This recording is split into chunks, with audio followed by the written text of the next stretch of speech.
Hello friends, இந்த வீடியோவில் வரக்கூடிய குரூப் 4 மற்றும் VAO தேர்வுக்காக பொது தமிழ் வினாக்கள் பார்க்கலாம். இந்த கேள்விகளுக்கெல்லாம் முடிஞ்சளவு நீங்களே ஆன்சர் பண்ண ட்ரை பண்ணுங்கள். கடைசியாக 30 மார்க்குக்கு நீங்கள் எவ்வளோ மார்க் ஸ்கோர் பண்ணீங்க அப்படின்றதையும் கமெண்ட் பண்ணுங்கள். முதல் கேள்வி, கூற்று 1, திருக்குறள் என்பது அடையடுத்து ஆகுபெயர். கூற்று 2, திருக்குறளின் சிறப்பை பற்றி கூறும் நூல் திருவள்ளுவ மாலை. கூற்று 3, வீரமாமுனிவர் திருக்குறளை கிரேக்க மொழியில் மொழிபெயர்த்தார். இதற்கான சரியான விடை கூற்று 3 மட்டும் தவறானது. வீரமாமுனிவர் திருக்குறளை மொழிபெயர்த்த மொழி எது? லத்தீன். இரண்டாவது கேள்வி, சரியானதை தேர்வு செய்க. நாலடியார் பற்றிய கூற்றுகளில் சரியானதை தேர்வு செய்க. 15 மேற்கணக்கில் உள்ள ஒரே தொகை நூல் நாலடியார். நாலடியாரை தொகுத்தவர் நாதமுனிகள். நாலடியார் வேளாண் வேதம் என்றும் அழைக்கப்படும். சரியான விடை கூற்று 1, 2 தவறானது. நாலடியார் அப்படின்றது 15 கீழ்கணக்கில் உள்ள ஒரே ஒரு தொகை நூல். மேலும் நாலடியாரை தொகுத்தவர் யாருன்னு பார்த்தீங்கன்னா பதுமனார். மூன்றாவது கேள்வி, சரியானதை தேர்வு செய்க. புறநானூறு, புறம் கூட்டல் 400. புறநானூற்றில் 11 திணைகளும் 65 துறைகளும் உள்ளன. புறநானூறு அகவற்பா வகையை சார்ந்தது. சரியான விடை கூற்று 1 மட்டும் தவறானது. புறநானூறு எவ்வாறு பிரியும்? புறம் கூட்டல் 4 கூட்டல் 100. இது எல்லாமே நம்மளுக்கு தனித்தனியாக TNPSCயில் கேட்டிருக்காங்க. மிக முக்கியமானது, நோட் பண்ணிக்கோங்க ஃப்ரெண்ட்ஸ். நான்காவது கேள்வி, சரியானதை தேர்வு செய்க. போலி புலவர்களை தலையில் குட்டியவர் வில்லிபுதூரார். போலி புலவர்களை செவி அறுத்தவர் ஒட்டக்கூத்தர். போலி புலவர்களின் தலையை வெட்டியவர் அதிவீரராம பாண்டியன். இதற்கான சரியான விடை 3 கூற்றுகளுமே தவறானது. போலி புலவர்களை தலையில் குட்டியவர் யார்? அதிவீரராம பாண்டியன். செவி அறுத்தவர் வில்லிபுதூரார். தலையை வெட்டியவர் ஒட்டக்கூத்தர். இது மிக முக்கியமானது. ஐந்தாவது கேள்வி, அம்பேத்கர் எந்த ஆண்டு மக்கள் கல்விக் கழகத்தை தோற்றுவித்தார்? ஆன்சர் ஆப்ஷன் சி, 1946ஆம் ஆண்டு. ஆறாவது கேள்வி, உலகினில் நாகரிகம் முழுவதும் அழிந்து விட்டாலும் திருக்குறளும் கம்பன் கவியும் இருந்தால் போதும், மீண்டும் அதனை புதுப்பித்து விடலாம் என கூறியவர் யார்? இது ரிப்பீட்டட் கொஷின். Answer Caldwell. ஏழாவது கேள்வி, சரியானதை தேர்வு செய்க. மோசி கீரனார் பற்றிய கூற்றுகள். கீரன் என்பது சிறப்பு பெயர். சேரமான் பெருஞ்சேரல் இரும்பொறை என்ற அரசனால் இவர் கவரி வீச பெற்றார். தென்பாண்டி நாட்டில் உள்ள மோசி என்னும் ஊரில் பிறந்தவர் இவர். சரியான விடை கூற்று 1 மட்டும் தவறானது. கீரன் என்பது என்னன்னு பார்த்தீங்கன்னா இவருடைய குடிப்பெயர். இதில் 2வது பாயிண்ட் வந்து பார்த்தீங்கன்னா அடிக்கடி தேர்வில் கேட்கக்கூடியது. 8வது கேள்வி, கூற்று 1, ஒரு எழுத்து தனியாகவோ பல எழுத்துக்கள் தொடர்ந்தோ பொருள் தருவது பதம். பதம் 2 வகைப்படும். சரியான விடை 2 கூற்றுகளுமே சரியானது. பதம் 2 வகைப்படும். ஒன்று பகுபதம், இன்னொன்று பகாபதம்.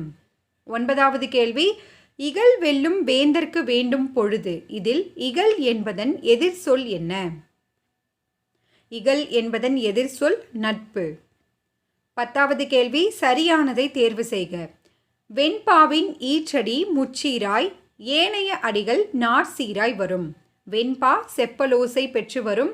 வெண்பாவானது 2 அடி முதல் 16 அடி வரை வரும். சரியான விடை கூற்று 1, 2 சரி.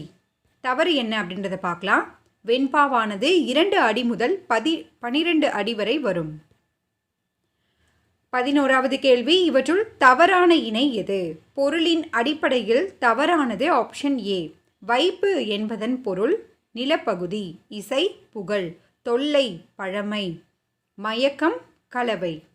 12வது கேள்வி, சான்றோருக்கு அழகாவது எது? சான்றோருக்கு அழகாவது நடுவு நிலைமை. 13வது கேள்வி, கூற்று 1, எழுதினாள் என்பது குறிப்பு வினைமுற்று. கூற்று 2, குறிப்பு வினைமுற்று காலத்தை வெளிப்படையாக காட்டாது. சரியான விடை கூற்று 2 மட்டுமே சரியானது.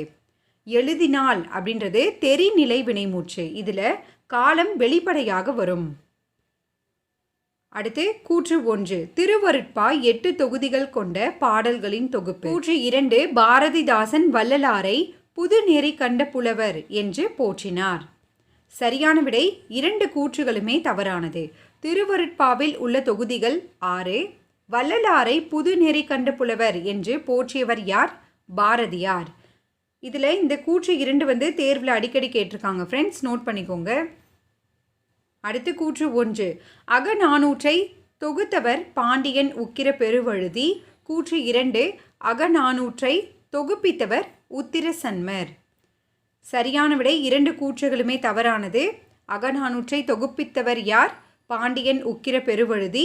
தொகுத்தவர் உத்திரசன்மர். 16வது கேள்வி. சரியான கூற்றை தேர்வு செய்க. நாமக்கல் கவிஞர். கூற்று 1. இவர் தமிழக அரசின் முதல் அரசவை கவிஞர். கூற்று 2. தமிழக சட்டப்பேரவை உறுப்பினராகவும் இருந்துள்ளார். சரியான விடை கூற்று 1 மட்டுமே சரியானது. இவர் தமிழக சட்ட மேலவை உறுப்பினராக இருந்துள்ளார். அடுத்து 17வது கேள்வி. வாழ்க்கையில் அடிப்படை தேவைகளுக்கு அடுத்த இடம் புத்தக சாலைக்கு தர வேண்டும் என்று கூறியவர் யார்? ஆன்சர் அறிஞர் அண்ணா. 18வது கேள்வி. வணங்காமுடி, கமகப்பிரியா ஆகிய சிறப்பு பெயர்களை கொண்டவர் யார்? Most repeated question. Answer Kannadasan. Kamagapriya என்பது யாருடைய சிறப்பு பெயர்? கண்ணதாசன். 19வது கேள்வி. கூற்று 1. திருநாவுக்கரசரின் காலம் கிபி 7ஆம் நூற்றாண்டு. கூற்று 2. திருநாவுக்கரசர் திருவாதவூரில் பிறந்தவர். சரியான விடை கூற்று 1 மட்டுமே சரியானது. திருநாவுக்கரசர் பிறந்த ஊர் எது? திருவாமூர். ஃப்ரெண்ட்ஸ், நம்மளுடைய சேனலில் 6 முதல் 12ஆம் வகுப்பு வரையுள்ள பிறந்த ஊர்களுக்கான தொகுப்பு வீடியோ அப்லோட் பண்ணியிருக்கோம். அதற்கான லிங்க்கை நான் டிஸ்கிரிப்ஷன் பாக்ஸில் கொடுக்குறேன், செக் பண்ணி பாருங்கள். ரிவிஷன் பண்ண, கம்பேர் பண்ணி படிக்க ரொம்பவே யூஸ்ஃபுல்லாக இருக்கும். 20வது கேள்வி. வேர் சொல் தருக. உறங்கினால். உறங்கினால் என்பதன் வேர் சொல் உறங்கு. 21வது கேள்வி. பொறுத்துக. பள்ளத்தாக்கு ட்ரைப்ஸ், சமவெளி பிளைன், மொட்டு பட், மலைமுகடு ரிட்ஜ். அடுத்து 22வது கேள்வி. கூற்று 1. அம்பேத்கருக்கு 1990ஆம் ஆண்டு பாரத ரத்ன விருது வழங்கப்பட்டது. கூற்று 2. பகுத்தறிவு துறையில் அவருக்கு இணை அவரே என்று அம்பேத்கரை புகழ்ந்தவர் ராஜேந்திர பிரசாத். சரியான விடை கூற்று 1 மட்டும் சரியானது. இவ்வாறு புகழ்ந்தவர் யார்? நேரு. 23வது கேள்வி. குமரி மாவட்டம் தேரூரில் பிறந்தவர் யார்? ஆன்சர் கவிமணி தேசிக விநாயகனார். 24வது கேள்வி. நெடிய மொழிதலும் கடிய ஊர்தலும் என்ற வரிகள் இடம்பெற்றுள்ள நூல் எது? ஆன்சர் நற்றிணை. 25வது கேள்வி. சரியானதை தேர்வு செய்க. வலி, வலிமை, வழி, காற்று, வழி, பாதை. சரியான விடை 3 கூற்றுகளுமே சரியானது. 26வது கேள்வி. பொருந்தாததை தேர்வு செய்க. இவற்றுள் பொருந்தாதது ஒற்றளபடை, செய்யுளிசை அளபடை, சொல்லிசை அளபடை, இன்னிசை அளபடை. இது 3மே உயிரிழபடையின் வகைகள். இசை நிறை அப்படின்றது செய்யுளிசை அளபடையுடைய மற்றொரு பெயர். 27வது கேள்வி. ஒன்றறிவதுவே உற்றறிவதுவே என பாடியவர் யார்? ஆன்சர் தொல்காப்பியர். 28வது கேள்வி. பொறுத்துக. திருவாய்மொழி. திருவாய்மொழியின் ஆசிரியர் நம்மாழ்வார். தேர்வில் அடிக்கடி கேட்டிருக்காங்க. திருசந்த விருத்தம் திருமழிசை ஆழ்வார். திருக்கோவையார் யாருடையது? மாணிக்கவாசகர். இதுவும் தேர்வில் அடிக்கடி கேட்டிருக்காங்க. முதல் திருவந்தாதியை பாடியவர் யார்? பொய்கை ஆழ்வார். அடுத்து 29வது கேள்வி. தமிழரின் அருமருந்து என அழைக்கப்படும் நூல் எது? Repeated question. ஏலாதி. தமிழரின் அருமருந்து எது? ஏலாதி. 30வது கேள்வி. பெருங்காப்பியத்திற்குரிய இலக்கணங்களை முழுமையாக பெற்ற நூல் எது? கம்பராமாயணம். பெருங்காப்பியத்திற்குரிய இலக்கணங்களை முழுமையாக பெற்ற நூல் எது? கம்பராமாயணம். ஓகே ஃப்ரெண்ட்ஸ், உங்களுக்கான கேள்வி பார்க்கலாம். அம்பேத்கர் எந்த ஆண்டு மக்கள் கல்விக் கழகத்தை தோற்றுவித்தார்? இதற்கான பதிலை கீழே கமெண்ட் பண்ணுங்கள். இந்த வீடியோ உங்களுக்கு பயனுள்ளதாக இருக்குது அப்படின்னு நினச்சிங்கன்னா மறக்காமல் லைக் பண்ணி சப்போர்ட் பண்ணுங்கள் ஃப்ரெண்ட்ஸ். தேங்க்யூ.